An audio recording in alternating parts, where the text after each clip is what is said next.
नमस्कार जय जगन्नाथ केमिति अछंती आशा करुच्ची समस्ते भलर थिबे। तो वर्तमान आपण मानक पई गोटे गुरुत्वपूर्ण निष्पत्ति होईची जहाँकि उच्च शिक्षा मंत्री घोषणा करिसेंती। एठी म आपण मानकु कहि दोची अध्यापकक दिनक पिछा दरमा हैला 500 टंका। तेबे कोन रहिची पूरा संपूर्ण रिपोर्ट म आपण मानकु जणैबी। समस्ते ए वीडियो को शेष पर्यंत देखंतु।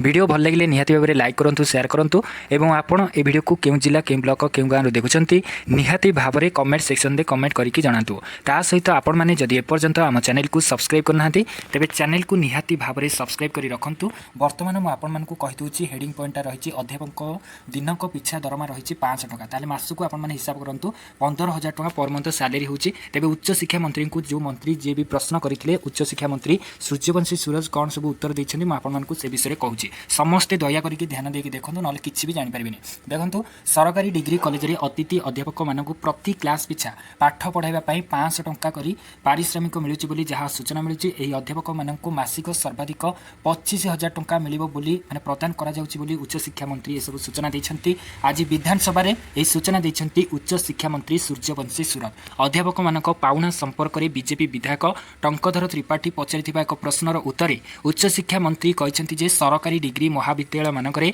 अतिथि अध्यापक मानकु बा अध्यापिका मानकु प्रति क्लास पिछा आपण मानकु एठी कहि दोची 500 टंका हासरे मासिक सर्वाधिक एटा तो होची मिनिमम। म आपण मानकु कहि दोची ये होची मासिक जे देखिबा 25,000 टंका प्रदान करा जाउची बोली उच्च शिक्षा मंत्री सूर्यवंशी सूरज कहिसन्ती। तेबे से आउरी मध्ये कोन कहिसन्ती म आपण मानकु से विषय मध्ये कहूची। अतिथि अध्यापक मानक बा अध्यापिका मानक पारिश्रमिक बढ़ाइबा विषयटी होची सरकारनकर विचाराधीन अछि जहा कि से माने विचार कला परे आपण मानकर ए सब निष्पत्ति निया जिवो। मंत्री मध्ये कहिथिले जे राज्यर जो सरकारी महाविद्यालय अछि से महाविद्यालय जो अछि विश्वविद्यालय तो से जो खाली थिबा अध्यापक पदवी बा अध्यापिका पदवी पूरण पाई पदक्षेप निया जाउथिबा बेले अतिथि अध्यापक बा अवसर प्राप्त अध्यापक मानकु नियुक्ति दिया जाइछि बोली से उत्तर रखिसंती। ए अतिथि अध्यापक माने गेस्ट फैकल्टी जो माने अछंती से मानकु ही ए सब निष्पत्ति निया जाइछि। प्रति मासरे सर्वाधिक 60 क्लास नेबा पाई अनुमति मिलुछि एवं प्रत्येक क्लास पिछा पीएचडी थिबा अतिथि अध्यापक मानकु 1000 टंका, पीएचडी नथिबा अतिथि अध्यापक मानकु 750 टंका पारिश्रमिक प्रदान करा जाउछि बोली जहा सूचना रहुछि।